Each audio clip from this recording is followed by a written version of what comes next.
This podcast is produced by Compass Coaching Limited. Compass Coaching, there when you're facing the questions and course corrections of life, helping people like you find their true north. Now, on to the fun bits.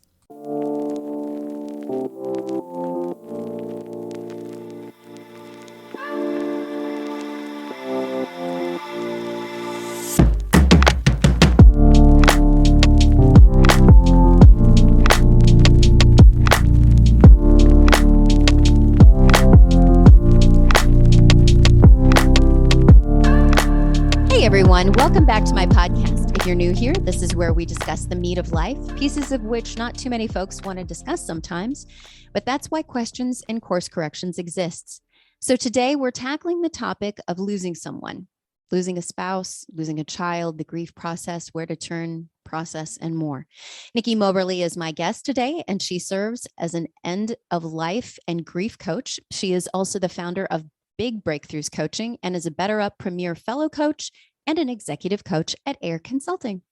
Nikki is also a former dancer, which I wanted to throw in there because I think that that's so super cool. I'm an actor and a singer, but I always wanted to be a dancer, but I didn't get much further than the High School Musical theater.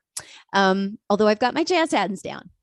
At this stage of her journey, she is a board member of her community hospital, a legislative advocate for students with severe and profound developmental delays, and an award-winning community leader. Nikki is also an active hospice volunteer, supporting her patients and caregivers during a tender time, helping them find joy in unexpected places, even in the face of unfixable problems.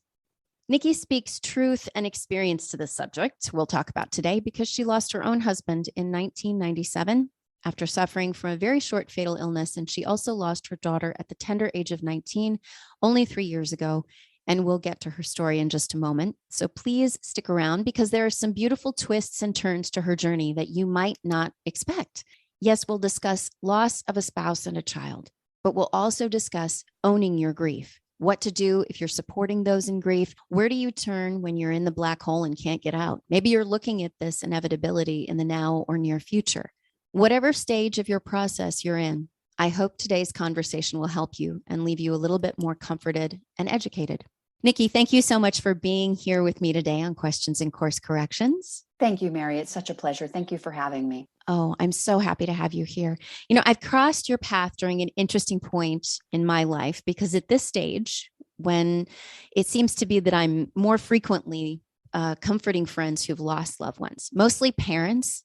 My high school friends, my college friends were losing parents, some partners. I've lost many of the people that I grew up with who were always there. I used air quotes there, everybody. And this is a challenge and it's a really tough awakening. Recently, also, I have 2 or 3 amazing women friends in my life who've lost their husbands. One quite suddenly and the other after a prolonged period of decline. And the other was also kind of a slow go. And it got me thinking about grief and how it affects us, especially during this time and the devastating effects of COVID-19 in each of our communities and what it can look like for people, unique as we are, because obviously not everyone experiences grief in the same way. And I heard someone once say, you're a fool if you walk through life not preparing in some way for the inevitable. So hopefully our time together will meet one person where they are today. But first, I'd like to start with an excerpt from your Now Time to Rest written piece. And then I'd like you to share a little bit about your story and the process that you went through. And then I'd like to get some insights on a few key questions and share that with our listeners. The turning of the winter solstice marks a time when light starts returning, leaving behind the shortest and darkest day of the year. It's supposed to signify a turn toward the light. On this day, 2 years ago, I spent the prior night in my own bed, the first time away since Aaron had entered the hospital 2.5 weeks before. My husband and I decided I needed a break, so we swapped places and he stayed with Aaron overnight. Walking into her room that morning, I took one look at her face and I knew something was different. Her eyes communicated a longing that I'm unable to put into words.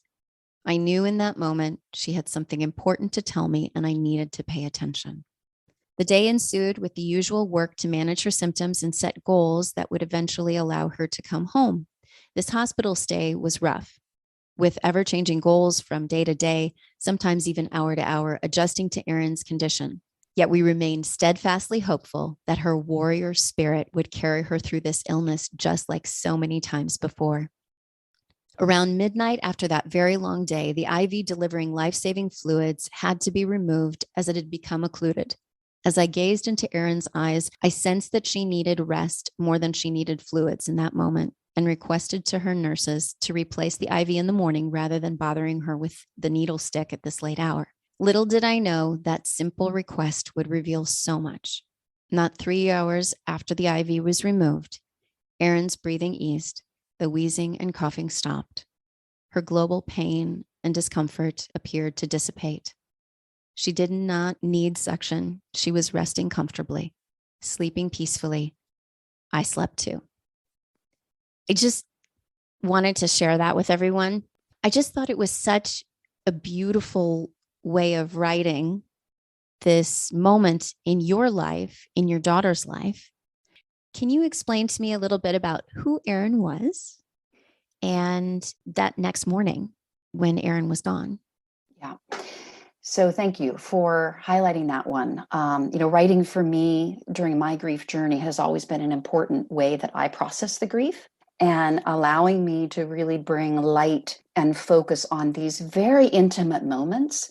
But my writing is also about sharing in a way so that other people can see themselves in that writing. Number one. And number two, I always want to put forth how strong Erin was and how much I gained so much strength from her. So I appreciate you sharing that. Erin was born with severe and profound developmental delays and complex medical issues. And her condition is so rare that really the doctors couldn't tell us much about what to expect, except to say that we should expect her life not to be much longer than about 3 years. So when she was diagnosed at the age of 2.5 months old, it was the beginning of that journey and kind of acknowledging and recognizing her life was going to be very different.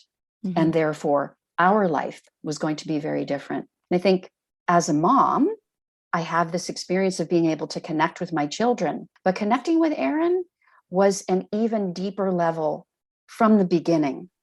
And I learned very quickly, especially after her diagnosis, to look in her eyes and trust her above all else, above what the doctors might say, above what I might read on the internet, above what I might want for her. And that practice, I really honed over the course of her 19 years, so that throughout her journey, times when she was feeling good, times when she was feeling bad, all she had to do was turn and look at me the way that she did with her soft brown eyes. And depending on what she was going through, somehow she was able to communicate that with me. It was a practice that I specifically worked on honing because I knew Erin couldn't speak.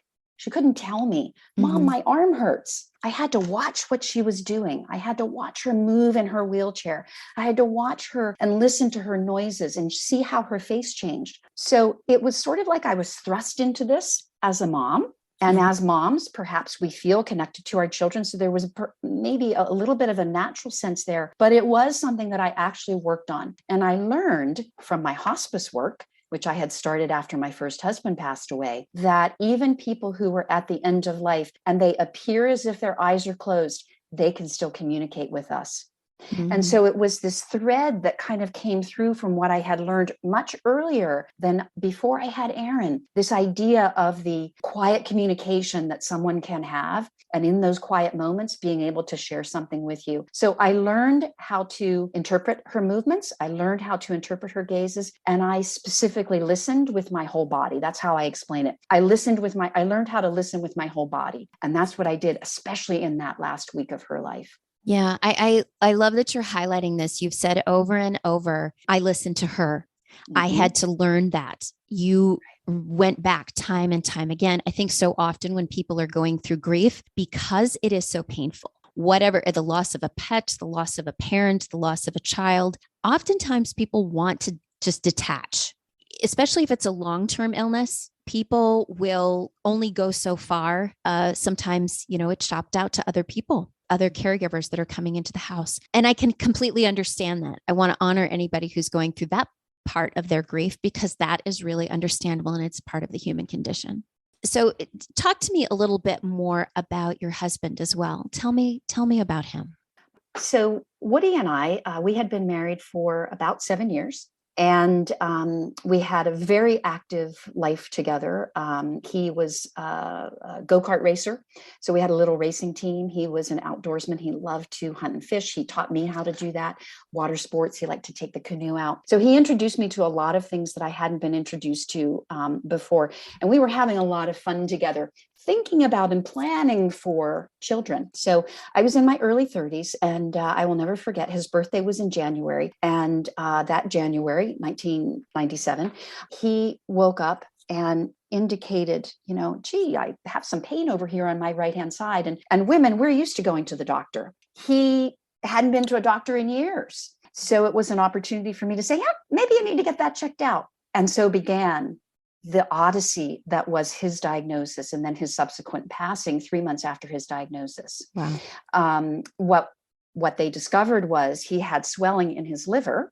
So then they have to find out, why is that? Mm-hmm. So they had to go in for some tests and discovered through colonoscopy that he had actually a primary tumor in his colon that had metastasized to his liver. So now we're not looking at just primary cancer. It had already gotten to a place that it had metastasized. And it was what is known as a small cell carcinoma, which is much more similar to lung cancer than to traditional colon cancer. Mm-hmm. And that meant that it was sort of unformed, if you will. It was rather splayed out. And so it was starting to infiltrate other parts of his body. So sadly, he does not have a history of cancer in his family. So this was not something that could have been foreseen. It was one of those rare events. It's just a malignancy that happens. Nobody knows why. Nobody can give you the answer why. But he did have surgery to take that out. And after the surgery, we met with the oncologist who was talking to him about options and saying to him, I'm concerned about what I'm seeing. He used those words with us. Mm-hmm. And his care and how he told us about what was going on helped us really form over the course of this 45 minutes or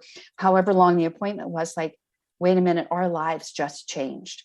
Mm-hmm. This is now no longer cancer, go in, get it out, chemo, you'll be good to go. This truly was something different. This was a unique cancer. This was a rare malignancy. And so it was on that drive home when Woody decided, okay, if I go through chemo, I might get a couple more months.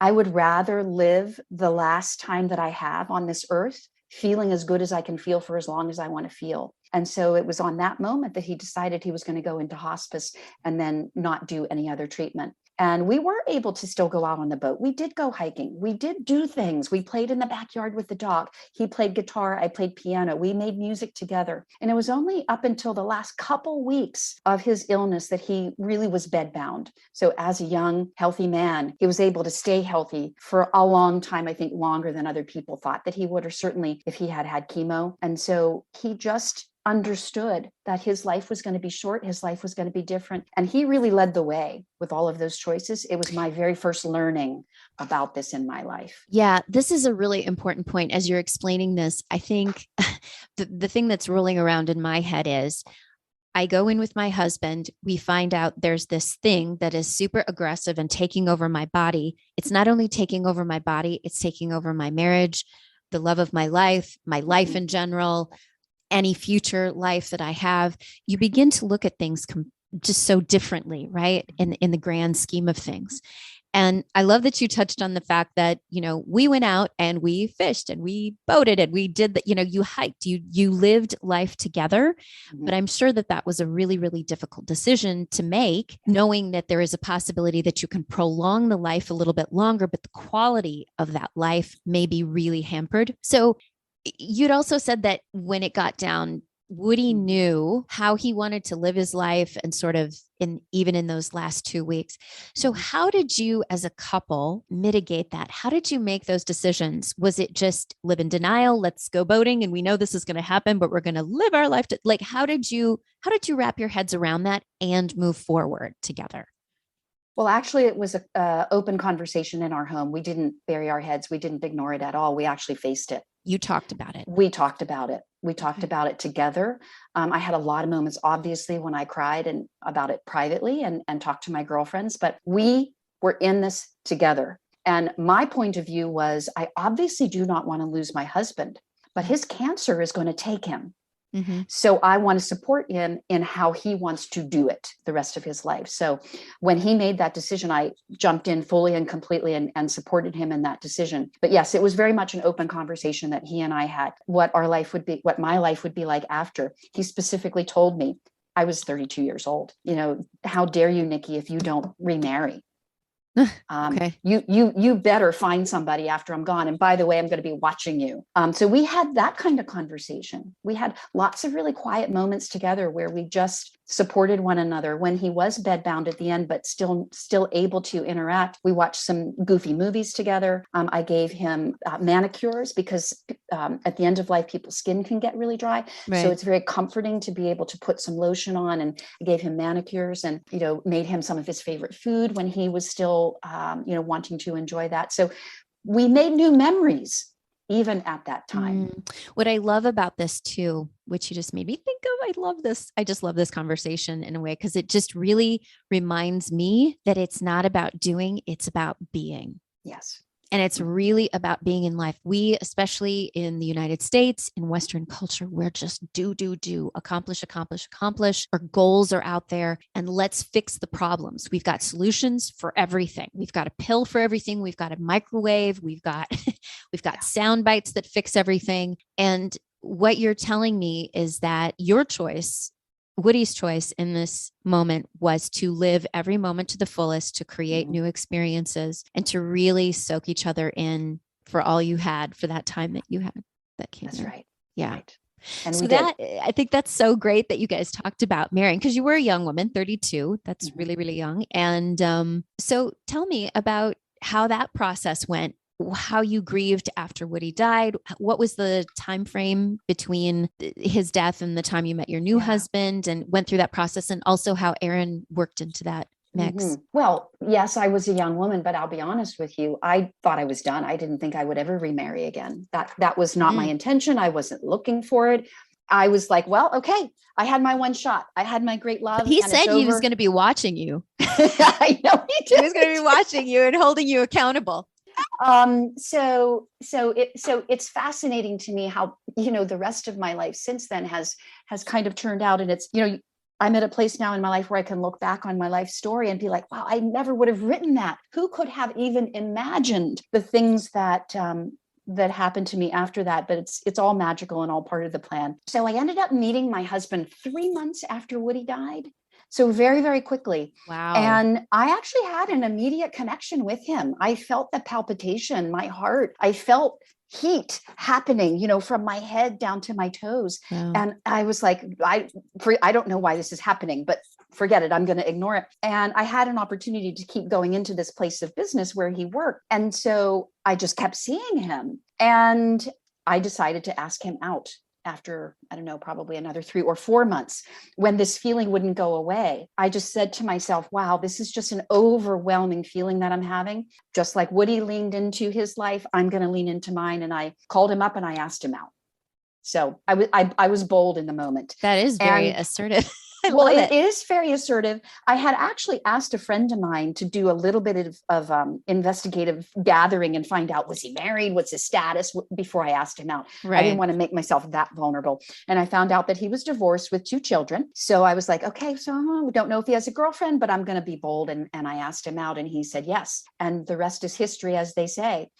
We kept going on date after date. Eventually, he introduced me to his daughters, who are now my stepdaughters. And he asked me to marry him 3 months after that. So now we're talking about 9 months after. Oh, okay. After 9 months after Woody died. After Woody has passed. Yes. And Mary, I will tell you, my first response to him was yes, after lots of tears came out, because that was a moment where I realized if I say yes to him, I'm further acknowledging that Woody's not here. Right. So every single one of these moments, right, was a moment to be in the moment, to grieve. I said to him, yes, but ask me after Woody's been gone a year. And I gave the ring back to him. And I said, my answer is a tentative yes, but you need to ask me again, because I knew I wanted to go through that year. And you may be thinking, but how was it going through that year with a new love? My current husband, Kevin, is a very unique individual. And he First of all, when I asked him out, he didn't know my story and that I was grieving my husband. He came to learn it because I told him all about it. And speaking about Woody was a very open conversation in our early life, and still is, by the way. He didn't know what he was getting into. I didn't know what I was getting into, but he gave me space. And I will never forget things like we'd be driving down the road and the tears would come, this burst of emotion over Woody. And he would just reach over and hold my hand. Wow. It's not like he was like, what's wrong? Tell me what's going on. And he never felt threatened. He was talking about being versus He doing. knew. He was just there with Right. me. And he allowed me to be who I was, even in the face of this tremendous loss in my life. And he supported me in what I needed. And I actually went away for a trip with my mom to France right before the first year anniversary of Woody's death. And I landed and I came back and I called him up and he said, hey, would you like to walk in the park? We took a walk around the lake and he presented me with the ring again. And he said, is this a moment when I can ask you to marry me again? And I said, yes. And this time my answer is an unequivocal yes. Well, did you feel that in that first year that somehow it would be like, I don't know, like cheating on Woody or going against sort of some of this memory of this being with this man who had been the love of your life for so long? Like why the year? Why was that the marker? It's interesting, so much of this is about what we hear in the external, and they always say, don't make big decisions for a year. Oh, okay. So there's that sort of thing that's out there. And I had heard that, number one. Number two, I knew that I was continuing to actively grieve, right? Again, privately by myself with Kevin in these moments when I would just break down and cry, which people do when they're in acute grief. And he allowed me to do that. I wanted to give myself that full year to fully and completely experience one whole year without him. I felt like that was important for me. And that's just what I wanted to do. That was like my thing. That's what I wanted to do. I did get feedback from some family and friends like, wow, this is really soon. Wow, what are you thinking? Are you sure about this? And at the end of the day, I felt so strongly about Kevin. I didn't let any of those external questions influence what I knew was right in my heart. Yeah. I usually hear about men marrying very quickly. Often it's usually men. I don't want to paint with too broad of brushstrokes here, but 3 months. I remember there was a man that I was sort of seeing years ago, and he had lost his wife. It was a prolonged illness that she had gone through, and they had discussed having, that he would marry again. She really wanted him to marry again, but he was up and in action, like literally a month or two after she had passed. It was almost like he'd gone through a process of grieving her death before she had died, that mentally he had sort of wrapped his head around it. I think they had a couple of small children. So there was that distraction and that blessing all at the same time. But I remember thinking to myself, when I learned that, gosh, isn't this, too soon? I mean, you're kind of jumping back into it really quickly after she's gone. So I know that this happens more often with men. So your story is a little bit unique, but Kevin sounds unique. Kevin is unique. The whole situation sounds pretty unique. Well, yes. And I will say, and I knew this at the time as I was a person going through grief, but remember, I was also a hospice volunteer. I ended up getting my graduate certificate in thanatology, which is the study of death and dying. So on my own, I kind of deepened my knowledge of this space, which eventually led obviously to my certified grief coaching years later. But what I learned is that when you love someone, the love never goes away. Therefore, the grief never goes away. I'm still grieving Woody 25, 26 years later. Right. There are boxes downstairs that I cannot open because they contain memories and pictures of things that I had in the house with Woody. And my husband lovingly continues to move them around so he can get to his things. And, he will say to me, look, I want you to know these are your boxes here when you're ready. There's no forcing, there's no judgment. He knows that I'm still grieving him. So it's this idea that he is a unique person, Kevin is, my current husband, in allowing me to grieve along with building a new life. Right. Yeah, that is impactful. I love that. I just want to highlight, I remember you said to me the first time we talked, you said, you never stop grieving. The grief evolves as you evolve and change. And I found that to be a really, really powerful statement because, like I mentioned in my intro of you, everybody is very unique, how they grieve, how they go through the process of loss. Sometimes we detach, sometimes we jump right in it and talk about it. There's the being and the doing. And then sometimes people override that. And they're like, nope, I'm going to do instead of be, because that's how they're in survival mode. I want to just jump to Aaron real quick, because what I love about this twist of your life is that Aaron wasn't supposed to live very long. Right. And then, I mean, the devastation of hearing that a child is going to die, basically you begin to prepare yourself for this, but then you get the gift of 19 years. Right.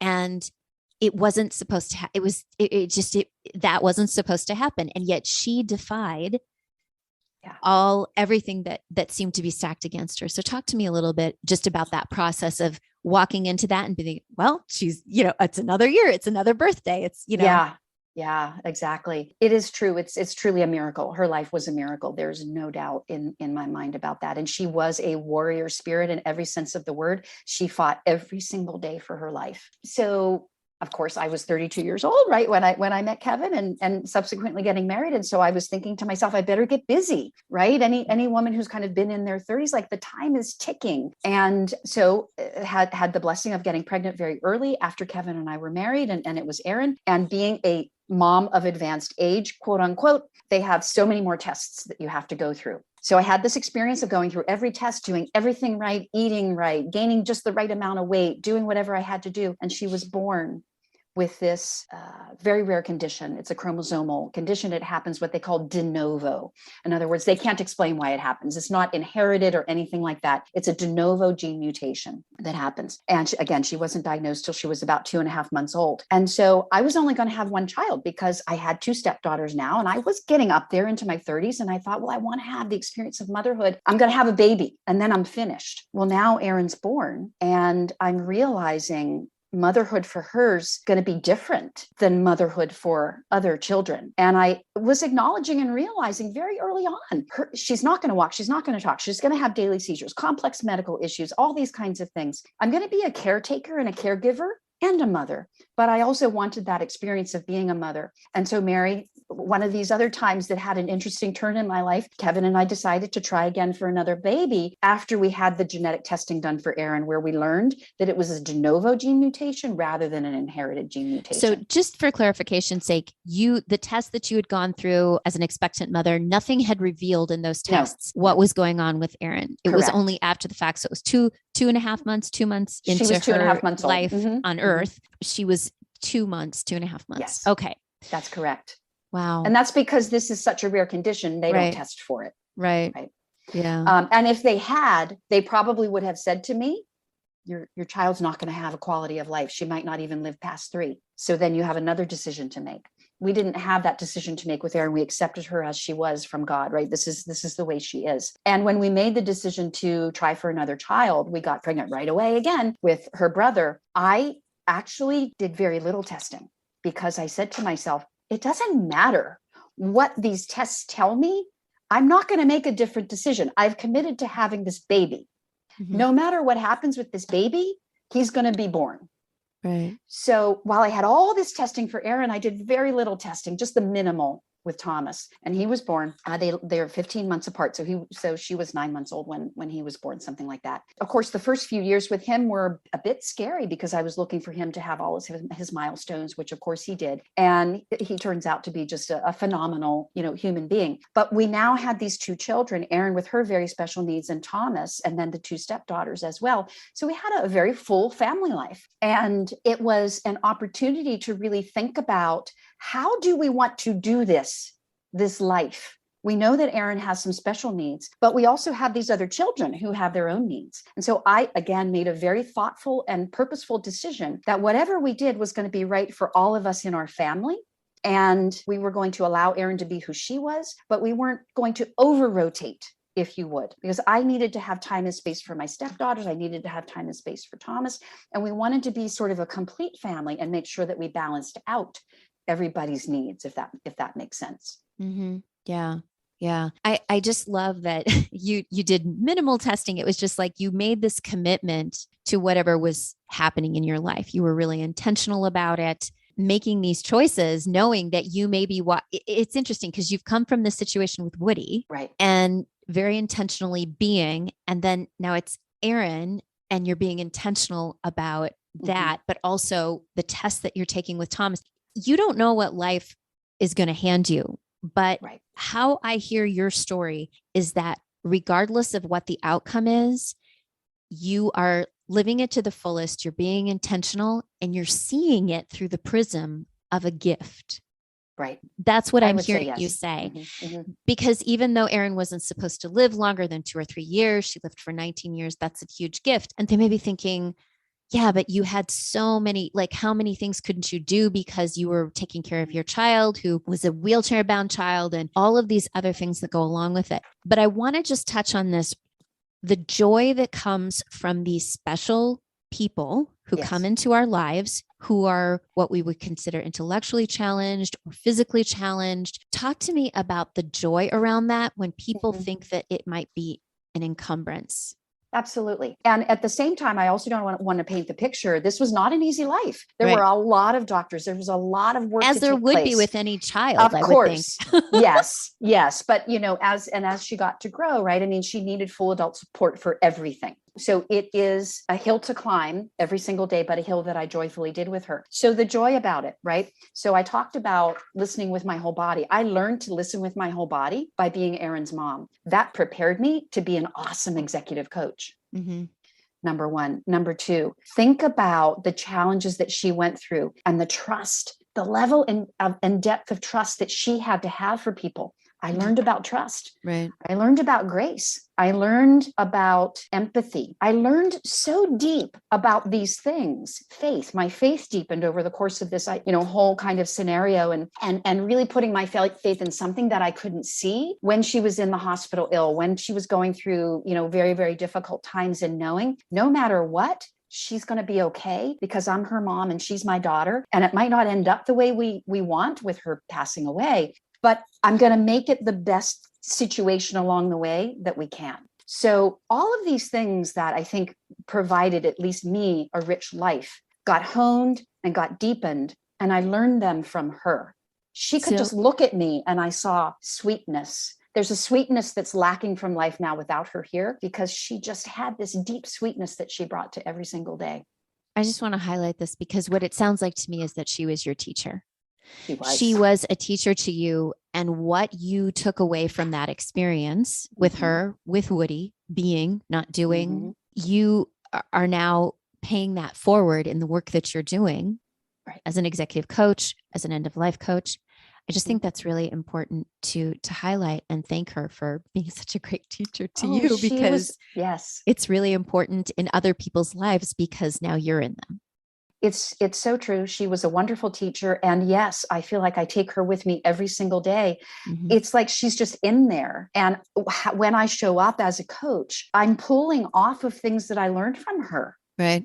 Even if I'm not specifically, sharing or vocalizing that, it just simply is who I am now, because of her. Right. So let's talk just a little bit. I just want to tap into the work that you do now. Talk to me about the stages of grief. Well, I hope it's okay if I say that as a modern grief coach, we really don't talk about stages. Okay. What we do is we talk about grief being a very personal experience, that everybody experiences it in different ways. That being said, there are some commonalities between how people experience grief, how things show up in terms of anger, frustration, irritation, sorrow, that are certainly common to the human condition. But what we really learned by looking at the stages of grief, and this is something that I went deep into with my thanatology studies, is that the stages of grief were really originally written for people who were at the end of life, not people who were grieving or bereaved. So that's the first thing. They've kind of come into our popular culture, if you will, because it's sort of an easy model to latch on to, but it's not something that modern grief practitioners really speak about. What we talk about is how grief kind of comes in waves, and we talk about the different kinds of grief that one may experience. Anticipatory grief, which is the grief that you may have before someone actually passes, if someone has a life-limiting illness diagnosis, for example. Anticipatory grief also shows up, for example, around holidays like Father's Day, Mother's Father's Day, Christmas, anniversary of a death. Those Your body, milestones. those milestones, your body remembers. And so people can start to feel anxious, out of sorts, leading up to a scenario. That's anticipatory grief. And then when they acknowledge it, this time of year is hard for me, it's coming up on mom's birthday, and then they specifically and proactively be kind to themselves, they can actually help themselves through that grief process and through that anticipatory grief, not ignoring it, but moving through it. So we talk about different kinds of grief and how those may come to bear with a griever. Yeah. What do you say to people who say, oh, just give it time, it'll get better? A lot of people don't know what to say to somebody who's grieving. Right. What do you say to people who are working with those who are grieving, who are in their support system? What can we share with them? Yeah, it's so true. We don't learn in our culture what to say. And so sometimes we don't know what to say. And very often we will say things that are hurtful. It's not our intention to be hurtful, but they don't really land very well. And earlier you had mentioned how I had talked to you about how grief never ends, it just changes. And so time does change the grief experience. Hopefully someone would move out of their acute grief into something that's more incorporated into who they are and into their life. You can think about it this way. And I talk about it this way with some of my grief coaching clients as well. Early in grief, it's just all encompassing. It's around you and it's surrounding you and it's surrounding your body. And then what happens is what time does, unless it's really complicated grief or there are other issues in uncomplicated grief, typically what happens over time is it starts to shrink to a point where it can be like a little orb that you hold in your hand. So you always have your grief with you. It never passes. Your grief is always with you, but you can become purposeful about, do I want to look at that right now because I'm in anticipatory grief about my husband's date of death? I want to feel that a little bit. Or I'm going to set it over on the side here because I don't need to look at that grief. Or maybe I put it in my pocket. It becomes something that's still part of you and still with you, but that you can be a little bit more purposeful about how you deal with it on a daily basis. Right. So that's sometimes a useful idea to give folks about how grief can shrink from all encompassing into something that they still take with them, but that they can, put in a private space. And what I love about that too is that you're saying to yourself, or at least this is what I'm hearing, I'm giving myself permission to feel this. That's right. On Christmas, on Easter, on Father's Day, whenever that milestone hits you, that it's okay to feel that grief. That's right. Whenever and wherever that space is, because we all grieve differently. Yeah. We do. And for people who say that it's a private matter, I would say that's how they want to grieve. Absolutely. As a grief coach, I never want to force anybody to talk about anything that they want to keep to themselves. And some people do successfully, very quietly on their own, work through their grief. So it's a private matter. Absolutely. Do that. You do you and allow others to do them. Right. Yeah. I mentioned the aspect of time. We are in a Western culture. Time is everything. Time is money. Time costs. Time is precious. Time is limited. So what I feel like often happens when we're grieving, for whatever reason, that there's a time limit that everybody else is putting on us. It's like, it's been a year, get over it. Or, people go through the funeral or the memorial or whatever they go through. And then there's a 3-week span. Like everybody's there at one time in the beginning. And then 3 weeks later, there's nobody because everybody's gone back to their regular lives. And you're still sitting in this grief and sort of waiting and just doggy paddling in this space of being and surviving. And then there's this point where everybody kind of forgets about it. But you're not forgetting about it because of said milestones and whatnot. And then you get to this place in our culture where everybody's like, well, geez, been gone for, 2 years. What's the deal? So how do we handle this? What can we say to people who need to be more sensitive to this, especially if you've never gone through it before? Yeah. Because there's a real lack of empathy. It's very true. I like to share with people, think about it as putting a gift at the griever's feet. In other words, if I call you up and I say, hey, it's been so long, whatever, a year, let's go out and let's have fun. That's not helpful. If I call you up in early grief and say, I'm here for you, tell me what you need. You're probably in such a swirl, you don't even know what you need.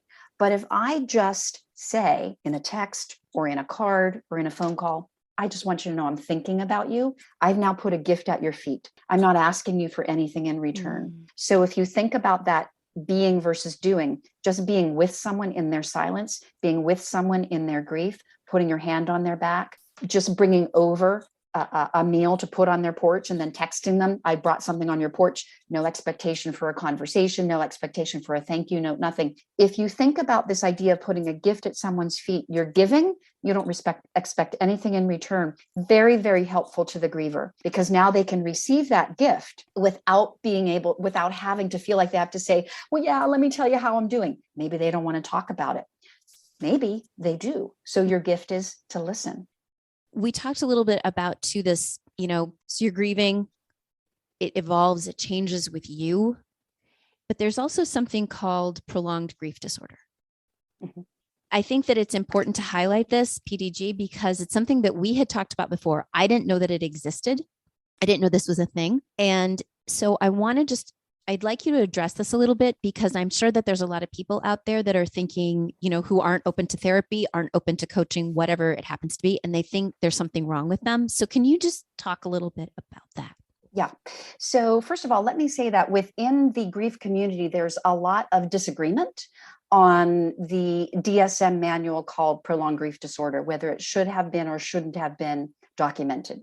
Without going there, because I think that's a conversation for another day, what I will tell you is that there is a very small percentage of people who have unresolved grief, complicated grief, and probably do have many challenges and impacts to their life even years after a loss. And if someone is having major impacts to their life, they can't eat, they can't sleep, they can't work, they can't get out of bed, they're depressed, they've got diagnosed anxiety disorder, there is something to be said for making sure that they're getting the therapeutic support that they need to be able to work back to a healthy baseline. As a grief coach, I work with people who are already assumed to be at a healthy baseline and ready to set new goals, able to get out of bed and generally go about the work of, going to work, going to an office, participating in life, doing their volunteer work, those sorts of things. Mm-hmm. They may have some disruption in sleep, but it's not something that interrupts their life. So we're talking about a very, very small percentage of people who are actually going to fall within this category of prolonged grief disorder, who would benefit from very deep and detailed therapeutic support. So if you think about wellness being on a spectrum, right, with languishing kind of being in the middle and being able to move forward to the right, having interruption in your life based on the loss or based on the grief, where your life is really interrupted and disturbed, that is where therapy plays the biggest role. Can't get out of bed, can't form relationships, unable to go to work, lots of sleep disorders. So that's really where grief therapy is coming into play. Grief coaching is going to be when someone is working towards that healthy baseline where they can get out of bed, go to work, go about the work of a daily routine. And they're looking to kind of maybe get unstuck, if you will, still feeling stuck, still having a little bit of sleep disruption, help me work through that. And then into the coaching aspect, which allows them to really set those new goals and then deliver against those new goals in their life. Mm-hmm. So there really is a play for both of them. By the way, I do have clients who go to therapy and coaching at the same time. I actually myself went to therapy and coaching at the same time when I was going through some difficult times with Erin and her illness. So there is a play for both. It's not one or the other. They can work together. And I will say there is something to be said for working with a therapist or a coach, depending upon what you need, or maybe you need both, like you went through. This is a really safe space in coaching or in therapy to literally be with somebody who is very invested in you for the time that you have with them, for for your brain and your money. And there's no judgment. There's no judgment. And there's a lot of space that they hold for you.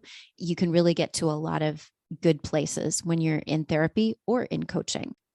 What are best practices for preparing for the death of a loved one? So that's a really great question. I'm not sure that there are any best practices. And the reason that I say that is you brought it up earlier, everybody grieves differently. As a grief coach, if I'm working with a family who is supporting someone who's near the end of life or in hospice, what I work with them on is really getting in touch with what they need. Do they need mindfulness or mindlessness? Do they need busyness or do they need quiet? Do they need people around, lots of community, or do they need to be able to do this on their own? And based on what they need, then it allows them to be able to be in a much better space to support their loved one and the person that they're caring for, right? Who is looking at perhaps, dying, or certainly if it's long, they're losing their identity, they're losing their independence. So there may be other things that are lost along the way, even before the death. So I don't think it's preparing for the death or preparing for the loss. It's just being the most healthy that you can be so that you're showing up for that person in a way that allows you to be fully there, but also nurture yourself and deliver to yourself what you need to be able to go on this journey for as long as you need to go on.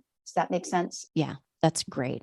Talk to me. I hear a lot about the profession of end of life doula, a death doula. Mm-hmm. I know this is something that's becoming more common, but a lot of people don't know about it. So can you talk to me a little bit about that, what that means as far as the significance in an end of life situation? Does that mean what's the difference between that and hospice? How expensive is that? Is that something that's only for rich, fancy people? Can you talk a little about this a little bit? I will. So you brought up death doula, end of life doula. They actually have a lot of different names, but in essence, it is a person who helps you at the end of life, just like a birth doula helps you with a baby coming into the world. So first of all, some hospices in larger cities are starting to incorporate death doulas as part of their what they call interdisciplinary team, or IDT. So they may offer death doula services as part of their hospice services. Most of that is happening in more metropolitan, larger cities. Across the country, there are death doulas. There's a certification, by the way. So there is a level of education and experience and practice and hours that one needs to have in order to be certified as a death doula. And typically death doulas are called in the latter stages of the person dying, typically when they're right before active dying or in active dying. So they're a person who can really help you and augment the hospice nursing staff and the hospice social worker staff and be there with you in those last hours, moments, days it might be, to help you understand what to expect, to support you and comfort you. So they're there to comfort you. They're there to watch with their whole body and listen to what the dying patient needs so that they can say to you, I think you might want to, their lips are getting a little dry. Let's dab a little water on their lips. I was just going to ask you some clarity around that, because I mean, a regular doula works very closely hand in hand with the birth mother. And so the death doula they're working with both parties, or is it predominantly the person who's dying or predominantly the person who is losing the loved one? So the death doula's patient, if you will, is the person who's dying. Okay. But typically at that point, the person is not moving, incoherent, not able to take care of themselves. And so inherently then they're working with the family to bring the support to the dying patient. And for those hospices that do not offer death doula services, it is typically self-pay. So it's not something that can be covered by insurance or, any kind of healthcare, at least not yet in this country. So it is self-pay. But I will tell you that the fees can be anywhere from, $10 or $20 an hour up to maybe $80 or $100 an hour, depending on what you want that death doula to do. In other words, do you want 24/7 vigil? Want them to be there with you 24/7 because you've got to go to work and they're going to call you when it's getting close to the moment? Or do you want to just bring them in to help you understand at certain points along the way? That might be a little bit of less of an hourly rate. So the rates are really going to vary by region, but also based on what you're looking for that death doula to do. Right. Okay. One last question before we go here. Do you have any words of wisdom or last piece of advice to that one person who's listening to this podcast that may be really hurting right now and still in the grieving process and really not seeing any way out of the black hole? What would you say to that person? Yeah, I would say to that person, number one, it's important to acknowledge that what you're going through is difficult. Leaning into where you are is something that I do as a grief coach. I'm never going to say, stop it, time will help. It's been so long, you shouldn't be feeling that. So leaning in and really acknowledging this is a very tough time and it's a lot. That's number one. Number two, understanding the impermanence of things. There is this concept in psychology that's called the impermanence of things, and that is that this too shall pass. And this is a really, really difficult time. And that doesn't mean that it's going to feel that way forever.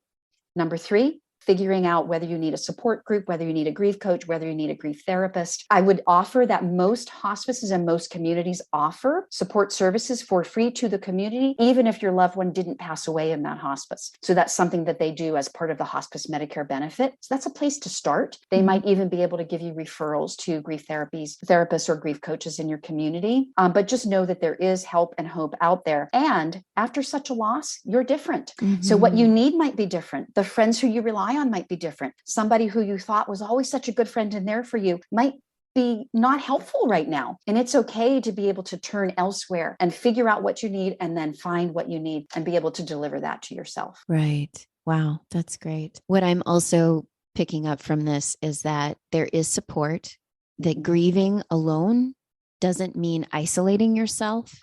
There's a place and a time, obviously, those private moments, but you are not alone. There are people out there that are incredibly empathetic and there to help. It's just about opening up and being intentional about finding that space as well. Thank you, Nikki. We've come to the end of our time today. I can't believe it's just like flown by, but this is an important subject. So folks, when you think of it, express gratitude for what you have and also for what you have had and who you've shared life with. Life is too precious to not be fully present in it. Nikki, thank you for sharing your story and this valuable information today. Folks, for information about this topic, support, and more, Nikki's grief website is endoflifematters.net. And until next time, keep chasing your true north.